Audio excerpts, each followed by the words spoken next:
walk on stage and you're announced.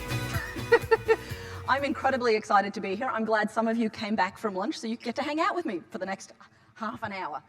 Lots of ways I could describe myself and lots of things that we could talk about, but I realized as I was listening to everyone present this morning that what I really wanted to do was reflect on my 15 years working in the tech industry and talk a little bit about what I think is this constant tension between how we are digital and how we are human.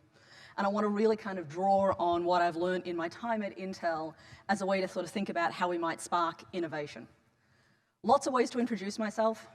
I am indeed a vice president at Intel and also an Intel fellow. More importantly for this conversation and usually how I think about myself, I'm also a cultural anthropologist by training. That means I study people and I think about people things. I came to anthropology in a roundabout but very honest way. My mother is an anthropologist. So I grew up on her field sites in Central and Northern Australia in the 1970s and 1980s. I spent most of my childhood living with Indigenous people who remembered their country before fences and cattle and white people, and who at the drop of a hat would take my brother and I bush with them, and we spent most of our time not wearing shoes, not speaking English, and killing things. I hasten to add we ate them after we killed them, just in case you think I was a very bad child. It turns out I wasn't a particularly good hunter-gatherer, though. That's me in the middle there. I have the smallest lizard. My brother, who was in the Australian military, has the largest lizard. Something there about biology and destiny that I don't really want to think about. So I spent this childhood with this remarkable community of people, and it was a very different life than the one I live now.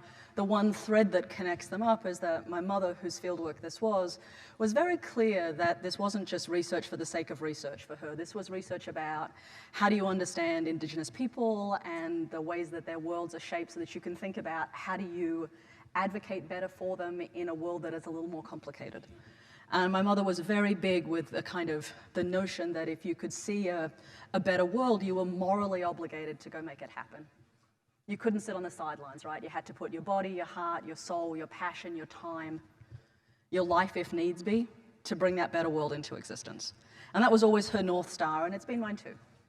And I spent this remarkable childhood, which propelled me into anthropology. It propelled me into multiple degrees. It found me teaching anthropology at Stanford in the late 1990s in Silicon Valley. And then my life went dreadfully astray. In the best possible way, for those of you who have spent any time around Australians, you will recognize this kind of astrayness. Because I met a man in a bar. Exactly, yay for men in bars. I met a man in a bar in Palo Alto in 1998, and he changed my life.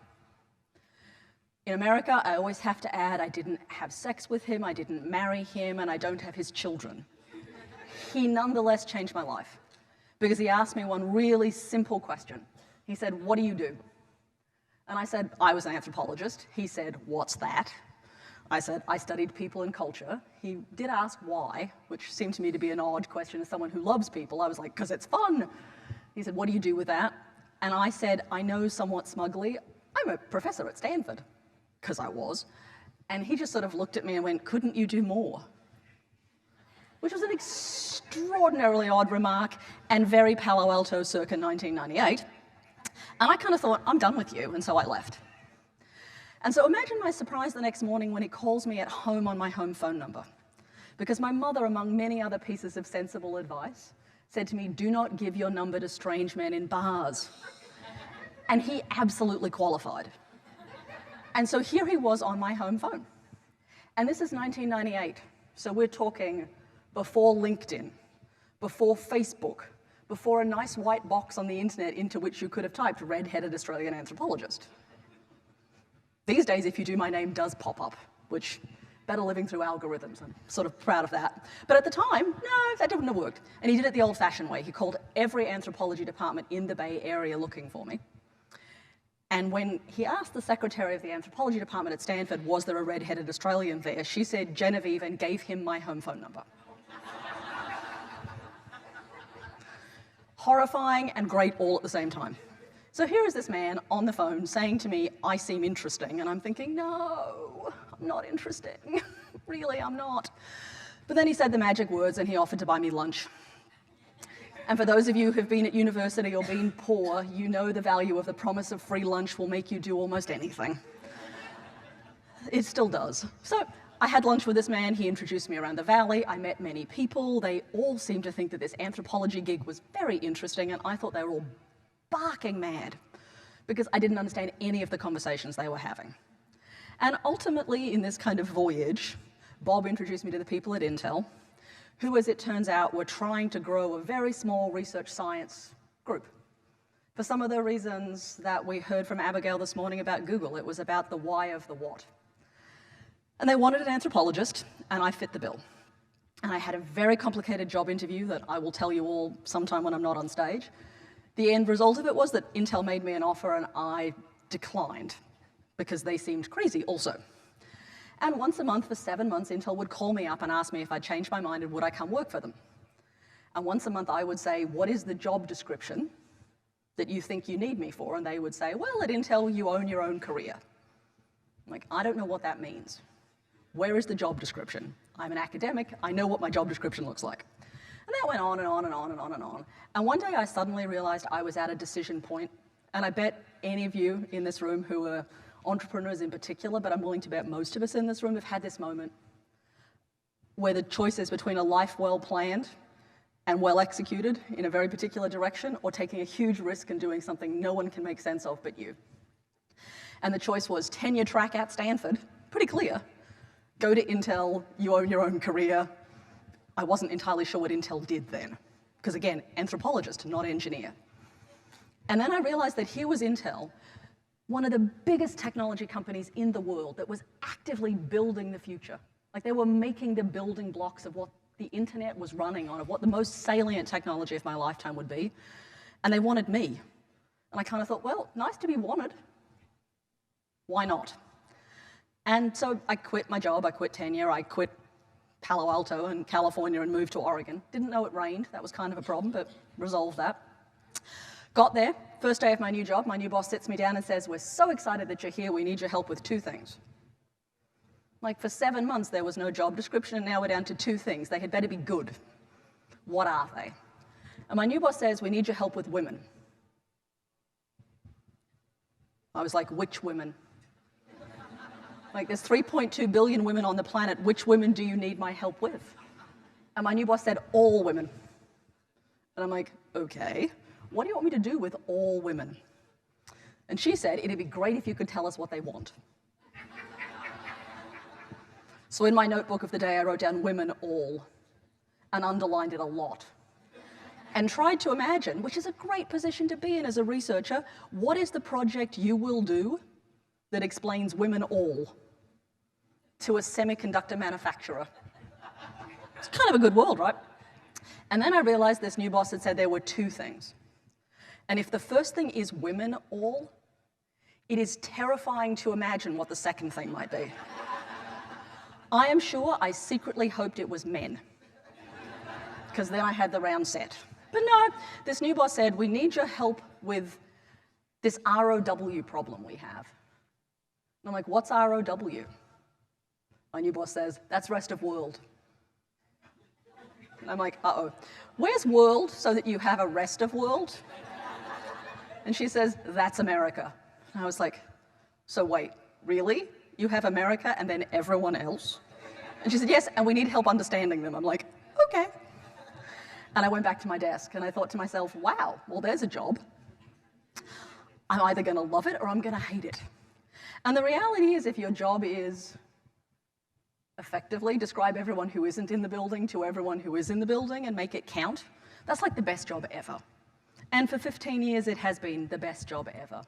It has been an extraordinary way to think about how do you spend time with people, with the things that frustrate them, the things that give them meaning in their lives, the things that matter, and translate that back into an engineering company to help build better products. And that's kind of remarkable, right? And that's a job that I have loved and cared about tremendously.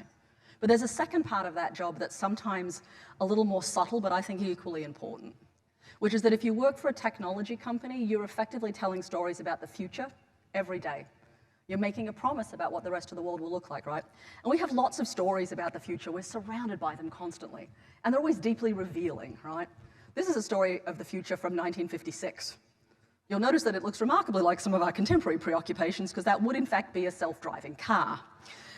And the story about this self-driving car from the people who were pushing it in 1956, which was the California Electrical Lobby, was that this would be good because it would save us from traffic jams, regulate the traffic better, and stop us having accidents. This should sound familiar. This is a story we've been telling about the future for a really long time, right? And the stories we tell about the future are stories we tell about technology, but also about people. And the challenge is, how do you tell the difference between the technology and the people? I'm willing to bet most of us in the room recognize this photo. None of us are old enough to have been there, but we recognize the photo, right? This is television in the 1950s, about the same time as the self-driving cars. And if you can think back to what technology would have been there, right, it was black and white, content over the air, it went dark at 11 o'clock at night. If you were in Australia, all the content was from Britain. If you were here, it was all from here. You know, there was no remote control, and there was only one in the house. Oh, and by the way, you watched things when things were on, because what else would you do? Flash forward 60 years, it's relatively different. Content comes through the cable. Sometimes in some parts of the world still over the air. It may come from the internet. There are probably multiple versions of it in your house. You have lots of remote controls and you can never find the one you want. Content is distributed across multiple screens and happens at multiple times. We now have a phenomena some of you in the room will admit to called binge watching. And the televisions are mostly flat panel, in color, and high def if you're lucky, 3D if you made a bad decision a few years ago. So, lots of changes in the technology. And it's really tempting to be seduced by the notion that everything is different about television, right? Everything is different. In 60 years, it's all different. But the reality is one important thing has stayed the same, which is the reason we watch television. The why to the what. Why do we watch television? Because one button to a story that we care about doesn't have to be a good story. Many of you in the room have guilty pleasures that you probably won't even admit to the person you're sitting next to about what you watch on television. Yes, you in the pink, you are obviously guilty secret right there. I recognize it on your face. We all have it, right? But the reality is here, while all the technology changed, the thing we care about as a human being didn't change at all. And it turns out there's a whole lot of things like that that actually really matter, and we sometimes get seduced by the transformations in the technology to forget about the stuff that makes us deeply and densely human. Abigail talked a little bit this morning about placemaking in particular, but I want to suggest there's another set that are equally important. And I want to break them down into two categories. I think there are 5 things, and there are probably more, but these are my favorite 5. 5 things that make us deeply human, that shape the kinds of technology we like, but aren't changed by them. 5, and they've been the same for a very long time. And then there are 5 kind of tensions and ambivalences that technology has amplified that also are long and ongoing. And none of these are going to really surprise you, I think, but the list of them for me is very helpful for thinking about where you might want to drive innovation, because frankly, they have a deep relationship to that. So the first thing, unsurprisingly, human beings are social creatures. What do we need first and foremost? Friends and family. Does that mean we love them all the time? No. Does that mean that the definition of these things has stayed stable? No. The fact that we could have an argument in front of the Supreme Court a week ago about what constitutes marriage and who should have it tells us that notions of family are changing. But the fact that it's family we're arguing about tells you that this is a long, stable, emotional thing we care about. And friends too. And lots of technologies in the last 20 years have been successful because they tapped into this. Facebook,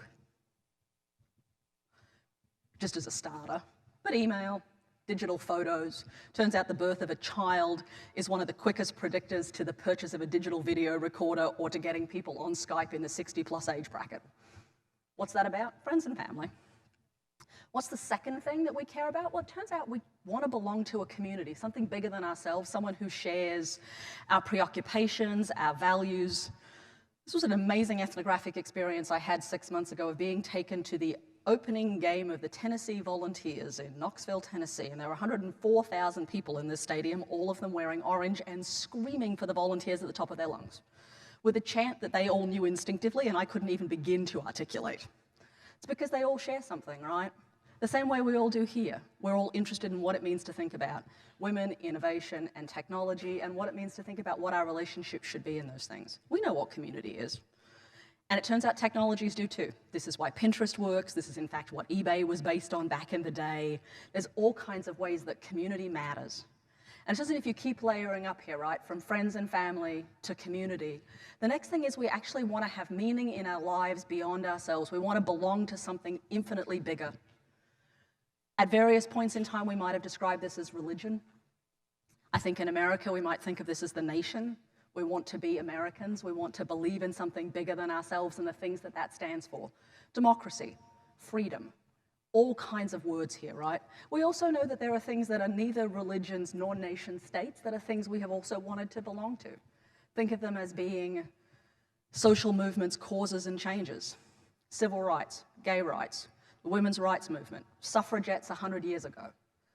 All things that were about wanting to belong to something bigger than ourselves. Technology has also played in this space, whether it was state governments who were creating content to bring you closer to the nation state, to the contemporary use of hashtags. Think of the last 10 days. Black Lives Matter, not all men.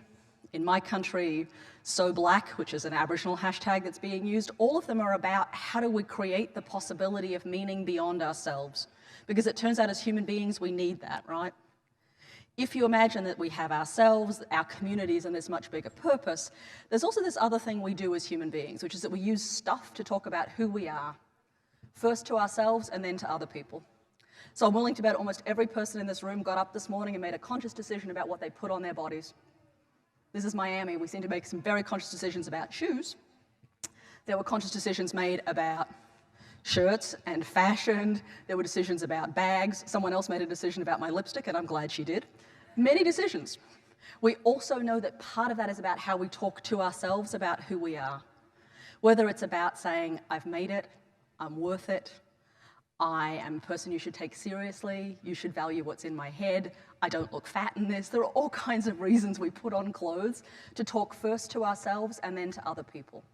That same logic extends to the technology we use, to the apps and services we belong to. Are you a Mac OS person or a Google Android person? Belongs to the avatars we use, to the services. Are you Periscope or Meerkat? Who knew, right? But there are all these ways we use stuff to talk about who we are. Because it turns out that signaling is hugely important for people who are intensely social.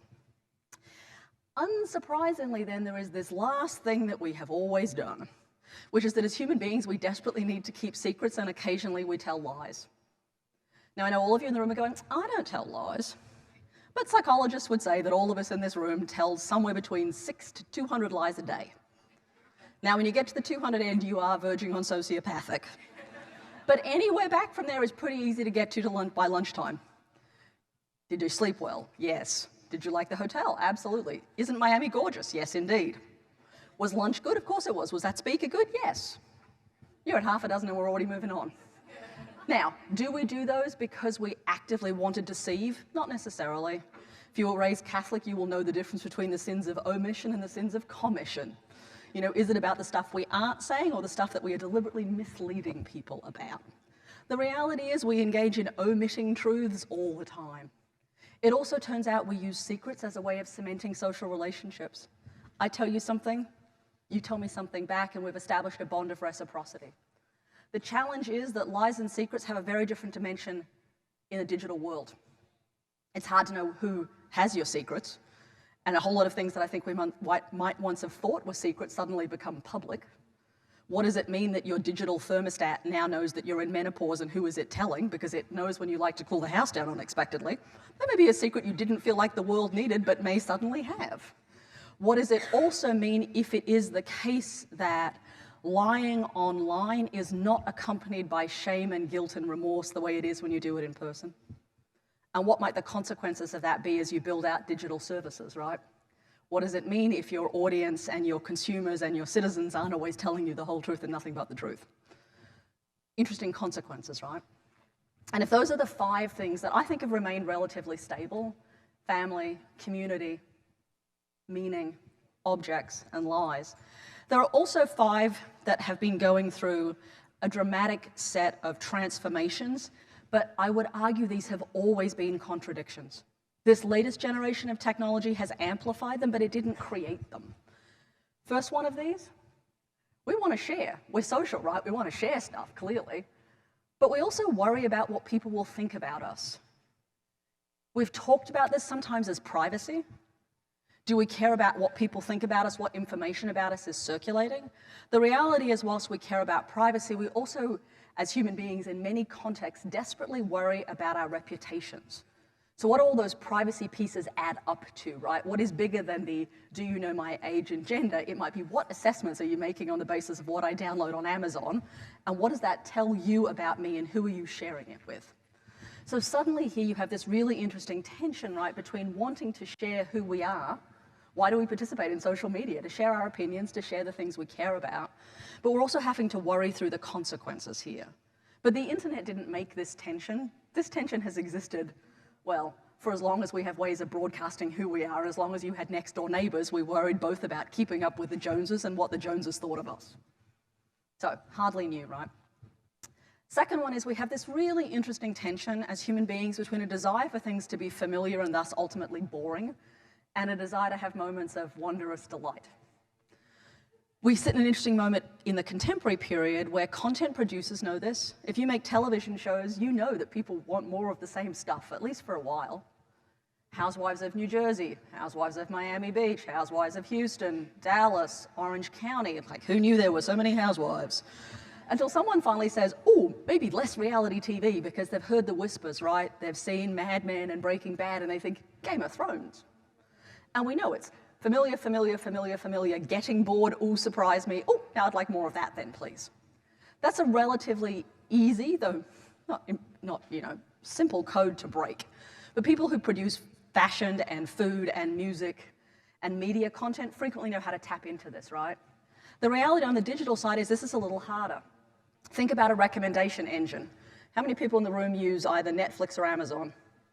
In theory, it ought to be almost all of you. Good. The last time you logged on, it went, hey, you're back. Here's some stuff we know you're going to love, based on all the other stuff you've already done. And if it's Netflix, it'll be based on the same director or the same actors or the same theme or the same location. If it's Amazon, it'll be, you need more silver polish. My Amazon problem at the moment, it's been selling me silver polish for a month now. Like, I only need it once. What's going on here is, of course, the recommendation is based on what you have previously done. The previous is good for the familiar. It's not so good for the surprise. So what is the moral equivalent in recommendation engines of the, don't deliver me everything I've always watched, deliver me something that surprises me? It's actually really difficult, right? Because truthfully, if you run around surprising people all the time, you get awfully close to the, are you creeping me out? And it's a fine balance. I love that, my ATM knows how much money I like to withdraw on a regular basis. I wasn't so happy the last time I rocked up to it and it wished me a happy birthday. It was like your ATM wishing you a happy birthday verges on creepy. Not delighted, not surprised, just kind of cross. So how you balance this out becomes really interesting, right? Third tension is one in many ways in this room we're also all familiar with, right? We desperately want to be different from one another, but we also want to fit in. Think about this as the tension between everything from the global and the local to the, I want to dress like everyone else, but I want to be individual, to the, I want to belong, I want to stand out. And this one is a really hard one to balance, right? Mass personalization and mass customization don't get you there. This is about how do you imagine that there will be local variance on technology and it won't be the same everywhere. It's not plug and play, right? Google always does this really well. The Moodles look different in my home country than they do in the United States because they recognize it's a different audience. So how do we think about the possibility that there will be different inflections of this, but there may also be threads that run through things without imagining that the entire world is the same, because they're not. And there will always be that tension between some differences that are really important and others that we're happy to kind of, move to one side. But how you imagine not everyone is the same, but people may want similarity is actually really quite difficult. And almost last but not least, I think one of the most fascinating things about the last couple of years has been this constant tension between wanting everything to us all the time and also wanting to not be available and wanting to have downtime.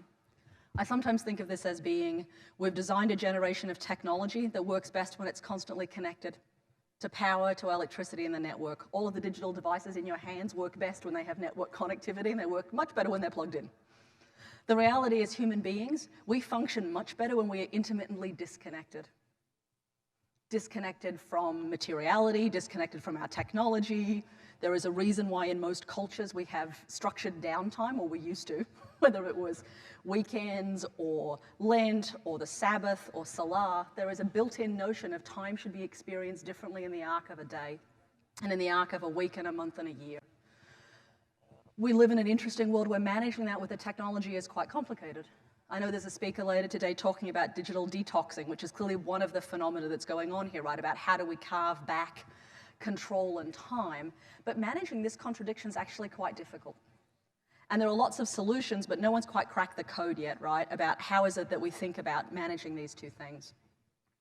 And then last, but by no means least, I think one of the most interesting tensions we have as human beings in this particular moment of the digital world is we all want our 15 seconds of fame, but we all desperately want not to be remembered for everything we ever did. And there's this really interesting tension here, right, about what it means to promise a world where everything you've ever done is remembered, where you can have your consciousness, your activities, every interaction you ever had digitally remembered and digitally recalled. Now, the reality is for psychologists, they will tell you that were that the case, you would actually find it very difficult to cope. That as human beings, we need to have a capacity to forget things. Freud would say repress, I actually mean forget. That there are things we need to not remember that we did or that was said to us or that happened or that we participated in, right? That every now and again there are things you need to be allowed to let go of. Because one of the other things that is a profoundly human story, also a profoundly American story, is a story about reinvention. And while there is something about the stories we should never forget, there is also something about the stories that we should be allowed to let go of. And the tension here between wanting to be noticed and remembered and also wanting to have the moments where we can be forgotten, and I would argue ultimately forgiven, is actually quite tricky. So where does all of that land us? Well, I actually think it puts us in a really interesting position, particularly if you are thinking about how do you build your next business, your next piece of technology, how do you think about engaging consumers and citizens and human beings? And I think it breaks into these two categories. In the blue on this side are the category of things that I was arguing were stable, right? They don't change that much. Sometimes the meaning around them changes, but the need for them really doesn't. My suspicion is if you build things into those categories, you will always be on a winner. And those are the things we know make successful technologies. They are things that we know have driven technology and indeed human innovation for a really long time. This list on this side, the list in the purple, is a much harder one. This is a space crying out for someone to get these things right. Can you solve the reputation problem by solving security? Well, so far the solution to security is to give us more passwords. That's not actually scaling terribly well as a strategy, right?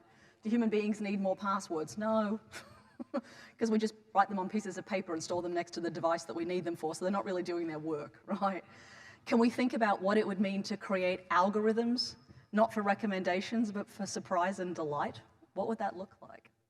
Can we imagine what it means to create experiences that allow us to both engage with other human beings who are sharing that experience, but have a different moment of it for ourselves so that we could be ourselves? What would it be like to find experiences that manage time in a way that lets us have moments where we don't feel constantly pulled in 1,000 directions? It might just be more sleep, but I'm willing to bet there are other things there, right? And what would it mean to think about the capacity for forgetfulness as well as constant memory?